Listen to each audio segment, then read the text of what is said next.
जन्म के टाइम पे ब्रह्मांड का, इस यूनिवर्स का एक फोटो है, एक पिक्चर है, एक स्क्रीनशॉट है। उसी को आपने पिछले सेशन में समझा है।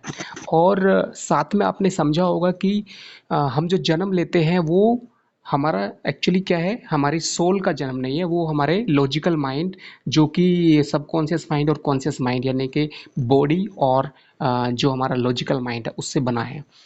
अभी अगली बात समझने की ये थी कि जो हमारा मन है, मन के जो दो साइड्स थी, विंग्स थी। ऊपर वाली जो विंग है उसका नाम है केतु और नीचे की थी राहु।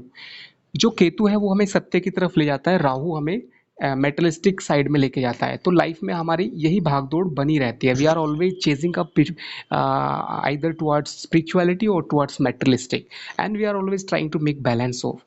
अगर हम खुद बैलेंस नहीं बनाते हैं देता है, प्रॉब्लम देता है, और फिर हम खुद मजबूर हो जाते हैं एक सही दिशा पे आने के लिए। तो कुल मिला के ये सारा जो है प्लैनेट हमारी लाइफ में एक बैलेंसिंग का काम करते हैं। बट जब प्रॉब्लम आती है तो हम उसे नेगेटिव सोचते हैं, बट उसका मकसद होता है हमें सही दिशा में लेके जाना। ओके, तो हम अभी आगे समझते हैं कि आपको ये जो 12 भाव हैं, क्योंकि जो प्रिडिक्शन पार्ट होता है, कैसे हम समझें कि किस भाव से क्या होता है, तो आपको याद करना है। आप इसे नोट कर लीजिए। टेंडेंसी वर्ड है। Tendency to represent yourself is the first house. अपने आप को दिखाने की कला, दिखने की कला, आप कैसे हो फिजिकली, चाहे वो फिजिकली वेलबींग है, पर्सनैलिटी है, आपके विचार हैं। जो फर्स्ट हाउस है वो फर्स्ट थिंग ऑफ एवरीथिंग। इस दुनिया में आप जो भी काम करते हैं, हर चीज़ की शुरुआत वो फर्स्ट हाउस है। उसके बाद tendency of wellbeing, tendency of looking good, first house. Tendency to create something assets, वो सेकंड हाउस है। Tendency to plan something, third house. Initiative, tendency to be happy with things around you. कुछ लोगों के पास आसपास बहुत कुछ होता है फिर भी वो खुश नहीं रहते, कुछ लोगों के पास कुछ नहीं होता है वो बहुत खुश रहते हैं। वो फोर्थ हाउस से आता है। फिफ्थ हाउस क्या है? Tendency to learn something, talent, creativity, ये फिफ्थ हाउस है। After that tendency to fight, tendency to survive against any disease, any fear, any enemy. जो छठा भाव है, सिक्स्थ हाउस है, वो टेंडेंसी है हमारी। हम किस तरह से फाइट करते हैं वो छठा भाव हमारा बताता है। अगर यहाँ पे हमारा कोई नेगेटिव प्लानिट बैठा है, शनि, राहु, तो वो क्या होगा कि हमारे अंदर वो लड़ने की ताकत को बढ़ा देगा। वो जरूरी है फाइट करने के लिए। शुभ ग्रह चंद्रमा या फिर बृहस्पति, वो उतना अच्छे से नहीं करा, वो प्रॉब्लम को बढ़ा सकता है, क्योंकि हम समझ लेंगे कि प्रॉब्लम से डर जाएंगे और प्रॉब्लम हमारे ऊपर हावी हो जाएगी। इसलिए यहाँ पे नेगेटिव प्लैनेट अच्छे होते हैं। सातों भाव, सेवेंथ हाउस किस लिए बताया था मैंने? Tendency to connect with anything. मतलब आप किस तरह से आपके लाइफ पार्टनर से जुड़ते हैं या किसी इंसान से जुड़ते हैं, चाहे आप किसी बिजनेस में हैं, चाहे आप किसी ट्रेन में बैठ के जा रहे हैं, या फिर समझ लीजिए कि आपको पूरे दिन में अगर 2 घंटे कहीं बैठने का मौका मिला, तो सातवां भाव आपका बताएगा कि आप 2 घंटे में क्या बातें करेंगे। अगर इस सातवें भाव के ऊपर पॉजिटिव ग्रहों की दृष्टि आ जाए तो आप हमेशा जिससे भी बात करेंगे वो ऐसी बातें करेंगे। तो जैसी बातें करेंगे वो आपका यहाँ पे अफेक्ट करेगा, आप किस तरह से बातों को लेके जाते हैं। आठवां भाव क्या? Tendency to transform. मतलब जीवन में एक बहुत बड़ा बदलाव किस तरह से लेके आते हैं आप। आपके अंदर अगर हिम्मत है तो आप बहुत बड़ा चेंज ला सकते हैं, अगर एट हाउस आपका स्ट्रांग है। ये डेथ हाउस इसलिए है क्योंकि ये एक बड़ा चेंज लाता है, फिजिकली, मेंटली, स्पिरिचुअली, फाइनेंशियली, सब तरह से। मतलब आपका हर चीज़ के लिए बहुत बड़ा बदलाव ये आठवां भाव लेके आता है। जिसका आठवां भाव अच्छा है वो इंसान जल्दी से आगे बढ़ जाता है। तो ये एक साइकिल है हमारी आत्मा का। ठीक है, तो नौवां भाव मैंने बताया था कि ये जो है tendency to do research, tendency to create out of something. जैसे आठवें भाव में आपने प्रॉब्लम्स झेली, उन प्रॉब्लम से आपसे ने क्या सीखा, आपको जो ज्ञान हुआ, वो है नौवां भाव, नाइन्थ हाउस, जिसको हायर नॉलेज बोलते हैं। ये नॉर्मल एजुकेशन नहीं है, ये आपका ट्रेडिशनल एजुकेशन है टिल ग्रेजुएशन और समथिंग। बट स्पेशल रिसर्च आपने किया तो वो हायर नॉलेज ये है।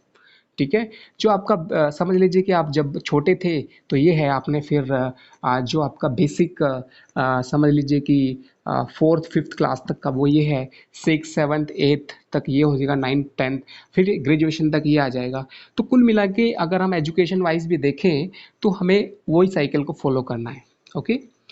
और टेंथ हाउस मैंने बताया था कि आपका जो किस तरह से आप फेमस होते हैं, किस तरह से आप क्रिएट करते हैं, किस तरह से आप समझ लीजिए कि यश मिलता है। कुछ लोगों को थोड़ी सी मेहनत करने से बहुत नाम कमा लेते हैं, कुछ लोग बहुत अच्छा काम करते हैं फिर भी नाम नहीं कमा पाते हैं, वो इससे आता है। ये नेटवर्क बताया, ये खर्चा मोक्ष। ओके। तो ये पहला वर्ड आप याद रखें, टेंडेंसी। ओके। Now keywords.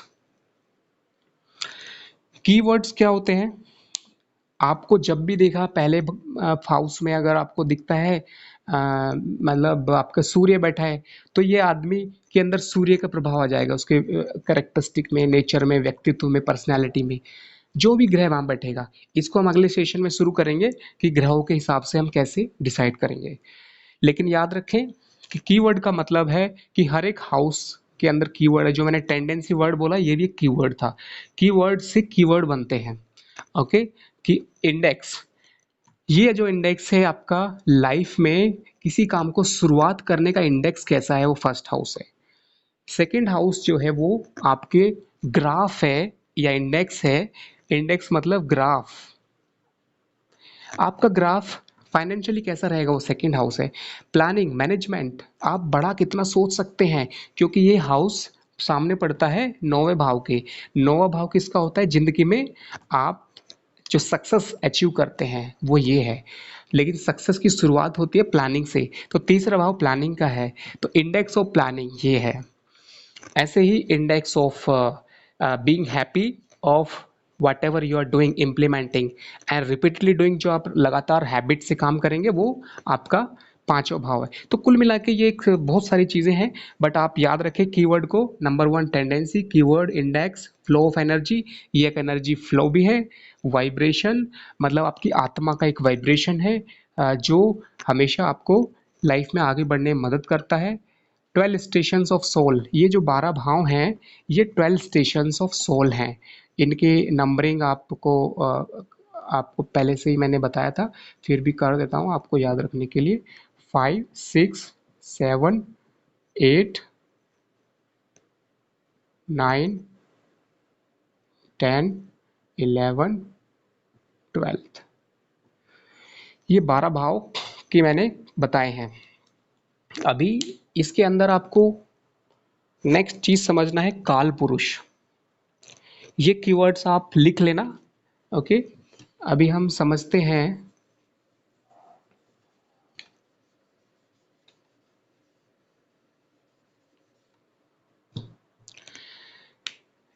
ये काल पुरुष किस लिए समझना है, क्योंकि हमें समझना है कि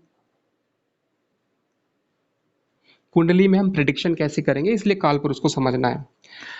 ये मेष राशि है, वृष। काल पुरुष का मतलब है, याद रखें, काल पुरुष का मतलब मेष लगन की कुंडली जिसमें फर्स्ट हाउस में एरीज साइन आता है, ARIES, एरीज। ये सेकंड टॉरस यानी कि वृष, मिथुन, कर्क, सिंह, कन्या, तुला, वृश्चिक, धनु, मकर, कुंभ, मीन। Aries, Taurus, Gemini, Cancer, Leo, Virgo and Libra, Scorpio, Sagittarius, Capricorn, Aquarius and Pisces. ये 12 राशियां कालपुरुष किसे कहते हैं? ये जो अर्थ है इसके चारों तरफ जो ब्रह्मांड है उसके अंदर एक पैटर्न है सभी राशियों का। उस पैटर्न के अंदर जो मेष राशि है वो सर है, हेड है, मतलब ये सर है, काल पुरुष का सर है ये। तो इसलिए यहाँ पे एक राशि आई। यानी इस ब्रह्मांड में अगर मेष राशि देखेंगे तो ये काल पुरुष का हेड है। उसके बाद जो बाकी पार्ट्स हैं जैसे कि नेक्स्ट वृष राशि जो है वो गर्दन है, जो हाथ है, लिम्स हैं, वो मिथुन है। तो ऐसे करके ये पूरा बॉडी काल पुरुष का हो जाएगा, और यही बॉडी हमारा भी होता है इंसान का। तो उस चीज़ को आपको काल पुरुष से क्या समझना है? काल पुरुष से ये समझना है कि जो इसके अंदर जो पार्ट्स हैं, जैसे कि अगर एरीज है हेड, तो अगर आपकी कुंडली में भी यहाँ पे एरीज में, चाहे वो आपकी किसी भी लगन की कुंडली है, अगर एरीज के अंदर नेगेटिव प्लैनेट ज़्यादा होंगे, एरीज के अंदर चाहे आपकी एरीज राशि कहीं भी पड़ती है, तो आपके हेड पे हेड रिलेटेड उसका अफेक्ट पड़ेगा प्रिडिक्शन में। ये तो हो गया काल पुरुष का इम्पोर्टेंस जब आप प्रिडिक्शन करेंगे। उसके बाद आता है ये जो साइकिल है, इसको आपको समझना है किस तरह से कि जो ये साइकिल है, ये कुंडली जो होती है साइकिल ऑफ एनी इवेंट। कैसे? जो आपका आप सुबह उठते हैं तो ये फर्स्ट हाउस है, फिर आपका सुबह उठ के लिए रेडी होना second house, third house is आपका जो प्लानिंग है for the day, then move यानी छोटी यात्रा, स्मॉल ट्रिप्स थर्ड हाउस होता है। फोर्थ हाउस आप जब ऑफिस जाते हैं वहाँ पे क्या करते हैं, किस तरह से आपका कितने खुश रहते हैं, आपका जो उस एनवायरनमेंट के साथ कितना बॉन्डिंग है।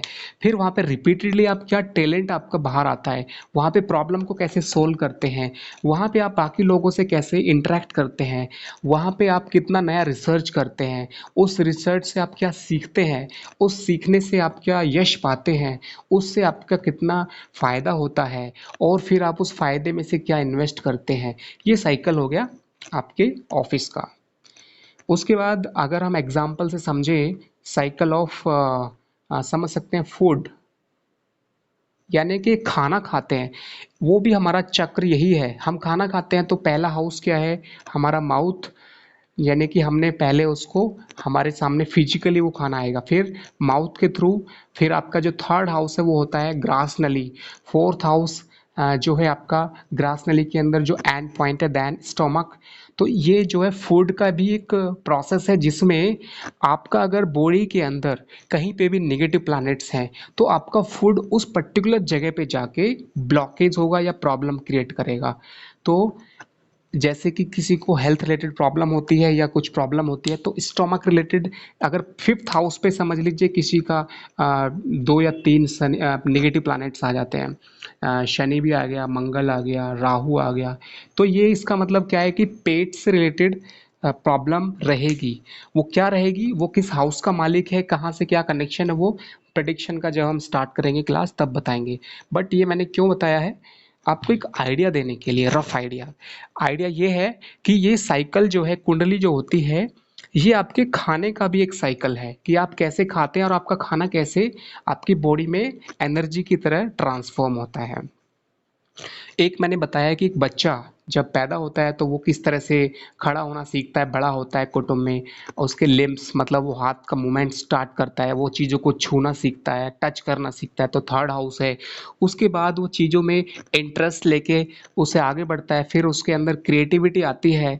तो ये एक मतलब हर चीज़ को आप सीख सकते हैं और इसको चीज़ को अपनी लाइफ से अटैच करके देख सकते हैं। ओके।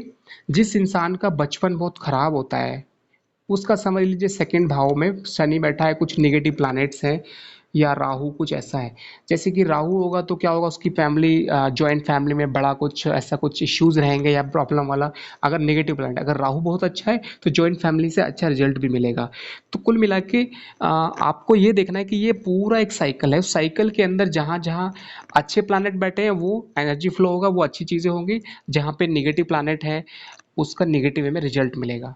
तो ये मैंने आपको एग्जांपल दिया फूड का, फ्लो ऑफ एनर्जी का, जहाँ पे पॉजिटिव है वो पॉजिटिव फ्लो होगा, नेगेटिव है वहाँ पे नेगेटिव होगा। ओके। तो कुल मिला के जो है आपको एटलीस्ट आपको आज के सेशन में इतना आइडिया आया होगा कि जो 12 भाव हैं ये हमारी आत्मा के एक स्टेशंस हैं, फ्लो एनर्जी फ्लो हैं, और इन सब के जो कीवर्ड्स हैं। पहला भाव जैसे कहते हैं पहला भाव मीन्स पहला सुख निरोगी काया, दूजा सुख घर में होया, मतलब हेल्थ, जो लगन है। अभी मैं आपको ये चीज़ नेक्स्ट टॉपिक में बताना चाहूँगा कि जो फर्स्ट हाउस है और जो फिफ्थ हाउस है और नाइन्थ, ये आपको याद करना है। ये पहला घर, पांचवा और नौवा, ये तीनों जो हैं त्रिकोण होते हैं 1, 5, 9 और पहला 4, 7 और 10 ये केंद्र होते हैं। त्रिकोण यानी ट्राइंगल बना देते हैं इसको जगह, और केंद्र इसको स्क्वायर से शो करते हैं।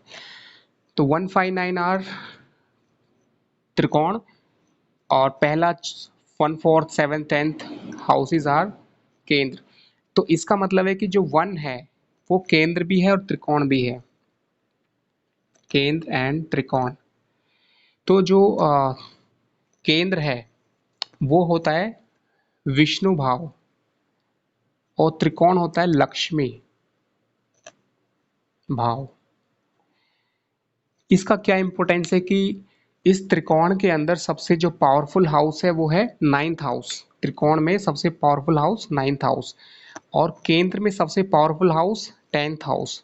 इसका मतलब 9th हाउस और 10th हाउस के जो लॉर्ड होंगे वो हाउस हॉरोस्कोप में लॉर्ड है, अगर आपस में एक्सचेंज करते हैं या एक साथ बैठते हैं तो वो बहुत अच्छा रिजल्ट देते हैं। तो ये प्रेडिक्शन पार्ट में डिटेल में बताएंगे, बट अभी के लिए इतना याद रखें कि केंद्र क्या है, त्रिकोण क्या है, उसके बाद आता है त्रिसड़ायेश। त्रिसड़ आयेश 3, 6, 8, 11। त्रिसड़ायेश मीन्स 3, 6, 8, 11। ये बेसिकली इनका एक होता है कि ये त्रिसड़ायेश के अंदर नेगेटिव प्लैनेट्स ही अच्छे रहते हैं, ये आपको याद रखना है। ओके, उसके बाद आता है first and second house. First and second and 12th house, यानी कि लगन के जो दोनों तरफ हाउसेस हैं, ये लगन है और इसका जो इधर है सेकेंड हाउस और ये 12th हाउस, ये दोनों ना तो अच्छे हैं और ना ही बुरे। जनरली लोग बोलते हैं कि जो 12वां है वो कमज़ोर होता है, 6, 8, 12, लेकिन 12 जो है वो हाउस बुरा नहीं होता, यानी कमज़ोर नहीं होता है। अगर यहाँ पे कोई ग्रह बैठा है तो वो कमज़ोर हो जाएगा, ऐसा नहीं है। ओके, ये आपको याद रखना है। ये हाउस तटस्थ होता है, तटस्थ मतलब neither good nor bad, and second house also. So जो चीज़ सेकंड हाउस की है वही इसकी है। बहुत लोगों के प्लैनेट्स यहाँ पे बैठे होते हैं, बहुत सारे प्लैनेट तो लोग देखते हैं उनकी लाइफ में सब कुछ, कोई प्रॉब्लम नहीं है, सब अच्छा है। 12वां भाव को आप इसको खुद अप्लाई करके देखेंगे तो समझ में आ जाएगा। तो ये आप रफली याद रखें। और कुंडली के अंदर डिटेल में कि पहले भाव से क्या पता चलता है, सेकंड भाव से क्या पता चलता है, वो डिटेल में मैं आपको आर्टिकल में भेज दूंगा। ओके, जैसे कि बहुत सारी चीज़ें मैंने बताई, हेल्थ वाइज, फाइनेंस वाइज, और लास्ट का जो 5 मिनट में मैं कवर करने वाला हूँ वो है कि any event of life include all 12 houses. मतलब अगर आपको कुंडली में कुछ भी समझना है, देखना है, तो खाली कोई एक खास ग्रह नहीं, सभी ग्रहों का रोल होता है और सभी प्लैनेट्स का रोल होता है, लेकिन हम उसको कंफ्यूजन ना करके कम ही चीज़ों में डिवाइड करते हैं। मैं इसको एग्जांपल से बताऊंगा तो जल्दी समझ में आएगा। जैसे कि अगर किसी इंसान का फाइनेंस का देखना है कि एक इंसान को पैसा कैसे मिलेगा, पैसा कितना मिलेगा, तो वो जनरली अगर आप देखेंगे ज्योतिष में तो सभी बोलेंगे कि ज़्यादातर कि सेकंड हाउस से पैसा पता चलता है। किसी किसी का यहाँ पे सेकंड हाउस में नेगेटिव प्लैनेट बैठे फिर भी पैसा है, बहुत कुछ है। तो जो कोई भी इवेंट देखना है तो हमें पैसा ओनली, अगर मनी देखना है तो मनी के लिए आपको रफली याद रखना है कि पहला भाव अगर बहुत पावरफुल है तो ये हेल्प करेगा मनी के लिए। तो सेकंड हाउस पावरफुल है तो आपका जो आपके कुटुंब है, फैमिली है, वो हेल्प करेगी। थर्ड हाउस पावरफुल है तो आपके भाई बहन हेल्प करेंगे आपके फाइनेंस में। फोर्थ हाउस पावरफुल है तो आपका जो मदर इवन पेरेंट्स दोनों के लिए काउंट होगा। एंड आपका समझ लीजिए कि जो आपका नेचर है, हार्टफुल नेचर वो। एंड फिफ्थ हाउस यानी चिल्ड्रन, आपका टैलेंट, आपका जो क्रिएटिविटी है। सिक्स्थ हाउस मतलब through enemy, seventh house through wife, money through enemies, money through hidden factors, money through spirituality और higher knowledge, money through your job और profession, money through your network of friends, money through investment. मतलब एक money देखने के लिए आपको सारे house से आपको डिसाइड करना पड़ता है।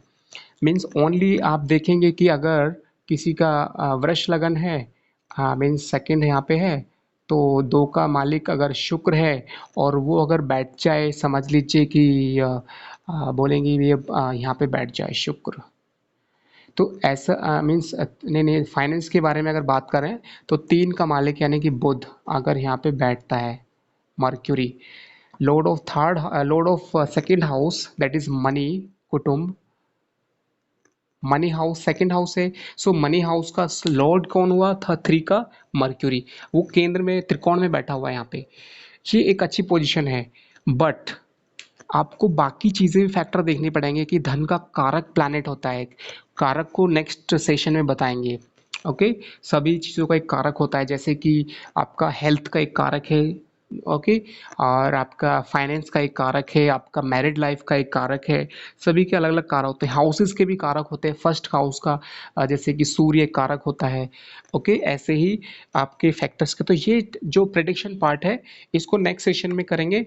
एंड नेक्स्ट सेशन में दो पार्ट होंगे, उनमें से एक पार्ट में हाउसेस के बारे में डिटेल में बताएंगे कि फर्स्ट हाउस से और क्या होता है और इनके क्या इम्पैक्ट हैं।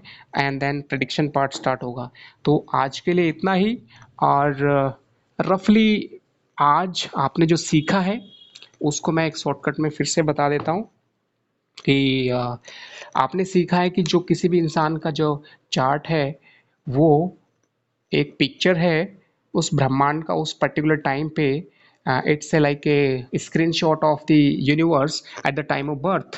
And this is actually play and pause situation for a soul. आत्मा के लिए एक प्ले पॉज सिचुएशन होती है। और इससे पहले की जो कुंडली बनती है वो पिछले जन्म की, that is from fifth house. Ninth house जो होता है उससे अगले जन्म की चार्ट बनता है। And this is just a in between present, past, future. Okay, so ये आपको समझ में आएगा। एंड दूसरा चीज़ आपको समझाया था कि जो आत्मा होती है वो सुपर कॉन्शियस यानी कि सोल, सन, आत्मा। उसके बाद जो नेक्स्ट फ्लो होता है एनर्जी का वो मन, चंद्रमा के ऊपर होता है, मन यानी चंद्रमा। और फिर बॉडी उसको एक्शन लेती है। मन क्या है? मैनेजर, मैंने बताया था मैनेजर होता है। सन जो है आत्मा वो क्या है? बॉस, मैनेजर यानी कि उस चीज़ को मैनेज करने वाला, receiver and then transfer giver. मतलब वो यहाँ से सूर्य से एक वाइब्रेशन लेगा, that it will transmit to body. Body जो है मन के अनुसार चलती है फिर। तो ये चीज़ मैंने बताई थी कि डेथ के बाद, आफ्टर डेथ ओनली, ये एक साइक्लिक प्रोसेस है। बॉडी से आप कर्म करते हैं, उसके बाद मन में एक उसका विचार क्रिएट होता है और वो विचार एक वाइब्रेशन बन के आत्मा में इकट्ठा हो जाता है, डीएनए में इकट्ठा हो जाता है, या फिर आपके संस्कार बन जाते हैं। ये आपको मैंने बताया था कि हमारी जो जीवन का जो साइक्लिक प्रोसेस है वो इस तरह से है कि आपका बॉडी कर्म करती है और उसके बाद मन पे वो विचार बार बार एक एनर्जी की फॉर्म में क्रिएट होता है, उसके बाद वो हमारे सन, आत्मा पे आता है। ओके, तो ये एक फीडबैक सिस्टम है, एक जो मैंने ट्राइडेंट थ्योरी से बताया था। और अगर इन इस विषय को बाद में हम और डिटेल में बताएंगे तो रफली आपने समझा कि कुंडली जो होती है वो किस तरह से हमारी बर्थ चार्ट होता है। और फिर भाव के बारे में मैंने जल्दी जल्दी से आपको बताने की कोशिश की। जो 12 भाव हैं ये वाइब्रेशन है, ये एक समझ लीजिए कि एनर्जी का फ्लो है, एनर्जी फ्लो है आपकी आत्मा का। और ये टेंडेंसी है, ये इंडेक्स है आपके सोल का अलग अलग फैक्टर्स में। ये एक चक्र है, जैसे कि आप सुबह उठते हैं तो सुबह उठने से रात को सोने तक आपको याद होगा कि जो 12वां भाव होता है, 12th हाउस, ये सोने का है, यानी कि स्लीपिंग। उसके बाद सुबह उठना मतलब सुबह हो गया। तो जब भी ये, इसलिए यहाँ पे सूर्य अगर होता है किसी कुंडली में तो ये सनराइज है, सूर्य यहाँ पे होता है। यहाँ पे शाम है, ये सुबह है, ये शाम है, ये दोपहर है, ये मिडल मिडनाइट, आधी रात है। तो ये एक चक्र है हर चीज का। ग्रहों का भी चक्र देख सकते हैं, इसी के अंदर है, बट क्योंकि हम अपने लाइफ के बारे में देखते हैं, अदरवाइज इसमें प्लानिट का भी चक्र होता है, अमावस्या, पूर्णिमा, और कब कौन सा इवेंट होने वाला है, वो सब इसे देख सकते हैं। उसको सेशन बाद में कर देंगे। तो रफली आपको समझ में आया होगा कि कुंडली जो है वो एक चक्र है किसी भी चीज का। उस चक्र से हम कुछ भी समझ सकते हैं। आज के लिए इतना ही। Thank you so much. आज का सेशन कैसा लगा आप मुझे